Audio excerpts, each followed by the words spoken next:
অধিকাংশ কেমন যেন একটা ধারাবাহিকতা রয়েছে এবং ক্ষেত্র বিশেষে ইউনূসের সরকারের কতগুলো ভালো দিক ছিল, আবার কিছু মন্দ দিক ছিল।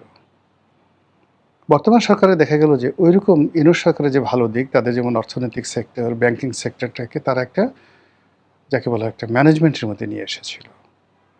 সেটা এই সরকারের আমলে তারা দেখছে না। এরপর হলো যেহেতু তাদের একটা রাজনৈতিক প্ল্যাটফর্ম ছিল না, সেক্ষেত্রে সারা বাংলাদেশের প্রত্যন্ত অঞ্চলে যে রাজনৈতিক কুকর্মগুলো হচ্ছিল সেগুলো বিএনপি বা অন্যান্য যারা লোকজন আছে তারা আসলে ভারত এটা বুঝছিল। এই জন্য আসলে ইউনূসের ব্যাপারে, ডক্টর ইউনূসের ব্যাপারে তাদের একটা সফট কর্নার ছিল। কিন্তু এটা প্র্যাগম্যাটিক করার জন্য, এটাকে ফ্রুটফুল করার জন্য আসলে ভারত চেষ্টা সত্ত্বেও সেখানে এগোতে পারেনি। এটা হলো রিয়ালিটি। এখন আপনি চিন্তা করুন যে তারেক রহমান সাহেব সরকার যখন এলো, তখন সে চিন্তা করলো যে না, এখন হবে, সব কিছু হবে।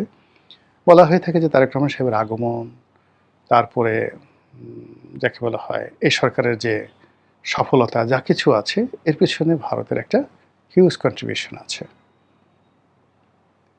কিন্তু গত 4 মাসে যে কোনো কারণেই হোক ভারতের সাথে একটি বিষয় এগোয়নি। আগামীতে এগোবে তার কোনো সম্ভাবনা নেই।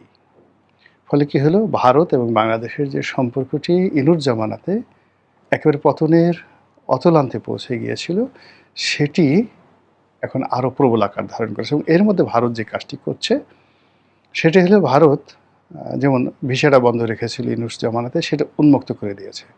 মানে কোনো অবস্থাতে এদেশের জনগণ, মানে সরকারের জন্য যেন জনগণের সাথে তাদের সম্পর্কটা নষ্ট না হয়, তারা বিভিন্ন ব্যবসায়ী গ্রুপ, বিভিন্ন সংবাদপত্র থেকে শুরু করে তাদের যে কানেক্টিভিটিগুলো ছিল, সংবাদপত্র জগতে অনেকগুলো পত্রপত্রিকাকে তারা ফাইন্যান্স করত, অনেকগুলো সম্পাদককে তারা পুষত, অনেকগুলো মিডিয়া হাউসকে তারা পুষত।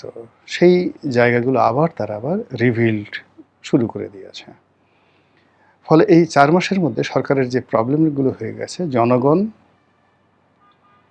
সিভিল সোসাইটি থেকে শুরু করে আরও সবাই অনেকেই ভারতমুখী হয়ে পড়েছে, সরকারকে কোনো রকম পাত্তাই দিতে চাচ্ছে না।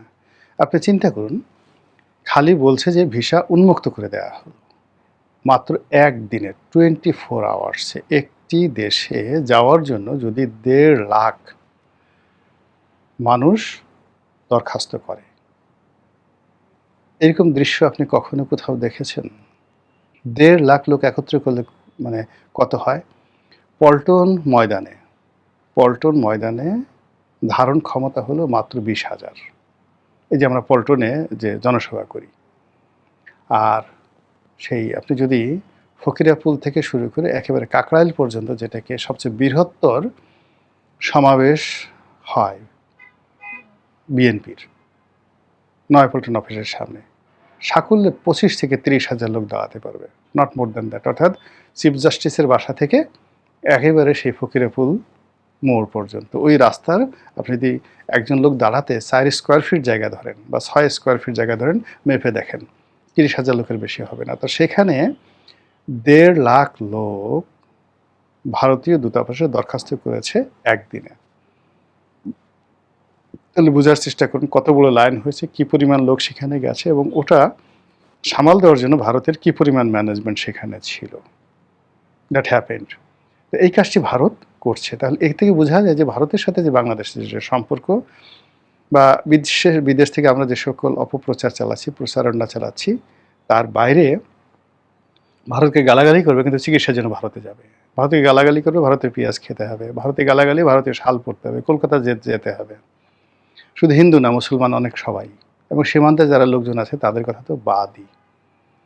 তো এই যে একটা বন্ধন, সেই বন্ধনটাকে ভারত কাজে লাগাচ্ছে। কাজে লাগিয়ে তারা আওয়ামী লীগকে প্রমোট করার, সরকারকে ডিমোরালাইজ করার বিভিন্ন রকম তাদের যত রকম গোয়েন্দার টেকনিক আছে, সেই টেকনিকগুলো তারা কাজে লাগাচ্ছে।